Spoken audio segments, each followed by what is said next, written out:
En los tres casos, el lenguaje de Cristo habla de esfuerzo, urgencia, desprendimiento y ruptura con todo, incluidos los lazos familiares, porque el seguimiento no admite dilaciones, descuentos ni rebajas.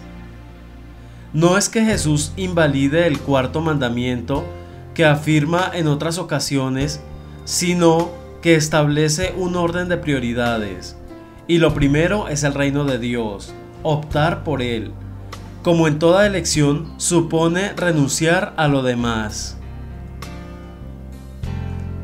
Jesús exige más todavía que el profeta Elías a su discípulo y sucesor Eliseo, como vemos en la primera lectura. Al pasar Elías junto a Eliseo, que está arando con 12 yuntas de bueyes, le echa su manto encima, gesto profético de investidura. Elías accede al deseo de su futuro discípulo, despedirse de los suyos. A continuación Eliseo, rompiendo con todo, hace fuego con los aperos de labranza para asar los animales que ya ha sacrificado, pues quiere ofrecer una comida a su gente. Después sigue al profeta incondicionalmente.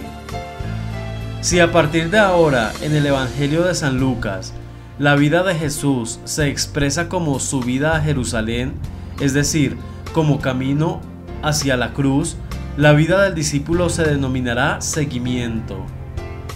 Esto es sencillamente la vocación cristiana, llamada al seguimiento de Cristo por el camino desnudo de la cruz y la abnegación, pero sabiendo que al final de esta ruta de libertad se encuentra la resurrección y la vida con Él. Ciertamente, Jesús es radical, es decir, va a la raíz de las cosas, y nos pide coherencia entre lo que decimos creer y la conducta diaria. Su evangelio es exigente pero no inhumano, porque se sitúa en la línea de la libertad y del amor. Sobre la vocación cristiana, entendida sin reduccionismos, acentuamos ahora, con base en la segunda lectura, tomada de la carta de San Pablo a los Gálatas, la carta magna de la libertad cristiana, que el seguimiento de Cristo, a pesar de lo que conlleva de abandono de nuestras propias seguridades y de ruptura total con el viejo modo de vivir, o precisamente por eso, es, no obstante, vocación a la libertad. El discípulo de Cristo, liberado por él del pecado, de la ley mosaica y de toda ley como fin en sí misma, no tiene más límites a su libertad que los que señalan el Espíritu Santo, el amor y el servicio fraterno, irreconciliables con el egoísmo, el libertinaje y la vida sin ética ni religión. El desafío y el riesgo de la libertad cristiana. Para vivir en libertad, Cristo nos ha liberado. Si os guía el Espíritu, no estáis bajo el dominio de la ley. Así empieza y acaba la lectura apostólica de este domingo. Libertad, tema siempre actual y valor supremo para el hombre. La vocación común de los cristianos es la libertad que Cristo nos ha conseguido. Pero, ¿no supone esto un riesgo? Efectivamente, un riesgo y un desafío, como la vida misma. Por eso no deja de ser un atentado el suprimir la libertad y un absurdo el renunciar a ella. Hermanos, vuestra vocación es la libertad, no una libertad para que se aproveche el egoísmo, al contrario, sed esclavos unos de otros por amor, andad según el Espíritu y no realicéis los deseos de la carne. La libertad en Cristo es para amar más y mejor. Ya lo decía San Agustín: ama y haz lo que quieras, pero primero ama. Es la condición básica. En la misma idea abunda San Juan de la Cruz cuando, al final de la subida al Monte Carmelo, ya en la cima, escribe: por aquí ya no hay camino, que para el justo no hay ley.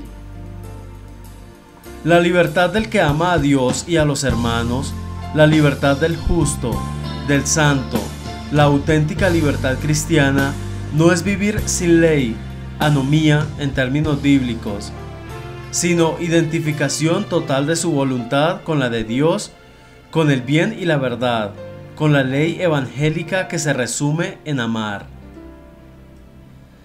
El que ama no siente la ley de Cristo como una obligación pesada porque, bajo la guía del Espíritu, la hace suya libremente. Para él, la ley del Señor es su gozo y su fortaleza. Si la fe en Cristo es vocación a la vida y a la libertad, ¿por qué muchos ven negativamente la condición del cristiano? Se impone una profunda revisión del cristianismo que, como creyentes, vivimos y testimoniamos ante los demás y, como educadores, padres de familia, sacerdotes y catequistas, transmitimos a los hijos, niños, adolescentes y jóvenes. Más que imperativos religioso-morales, lo que hemos de ofrecer al mundo y a las jóvenes generaciones es el indicativo de nuestra gozosa experiencia personal de Dios y de su amor que nos salva y libera. Todo ello unido a una conducta coherente. No confundamos el mensaje evangélico de Jesús, que es buena nueva, donación de vida y filiación divina, libertad y gozo, solidaridad y amor fraternal, con un cúmulo de leyes, mandatos, negaciones, amenazas y temores al castigo de Dios. Todo está de sobre porque, en vez de generar la alegría de una buena noticia, produce tristeza y angustia, cumplimiento ritualista y pesimismo, sentido derrotista y moral de esclavos que cargan con un fardo pesado, algo que está totalmente en desacuerdo con las palabras de Jesús. Yo he venido para que tengan vida en abundancia.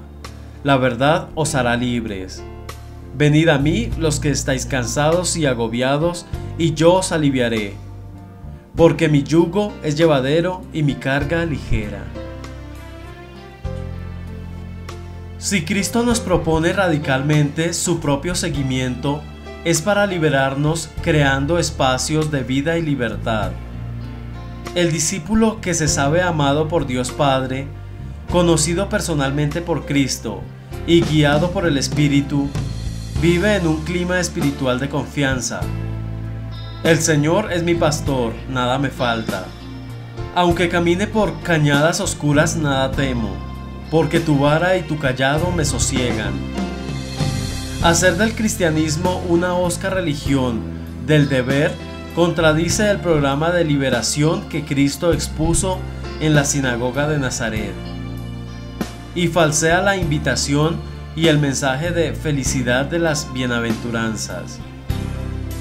El moralismo voluntarista no es evangélico porque silencia el amor de Dios que nos precede siempre y porque olvida que la vocación a la fe y al bautismo que fundamenta nuestra condición cristiana es el más sublime don, pues se trata de la vida que Dios nos regala. Somos hijos de Dios por su Espíritu que ora dentro de nosotros.